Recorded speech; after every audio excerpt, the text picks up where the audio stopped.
வந்தார். மதிப்பிற்கும் மரியாதைக்கும் உரிய தமிழ் பற்றாளர், உண்மையான எனக்கு தெரிந்த தமிழ் பற்றாளர், உயர் திரு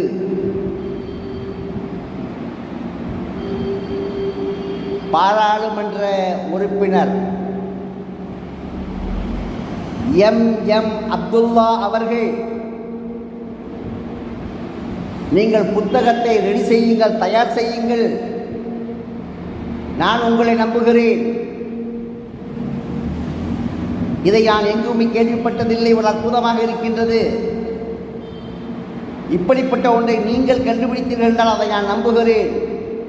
நீங்கள் புத்தகத்தை ரெடி செய்யுங்கள், நான் அதை வெளியிடுகிறேன் என்று சொன்னார். அவருக்கு என்னுடைய வாழ்த்துக்கள். உங்களிடம் கிடைப்பதற்கு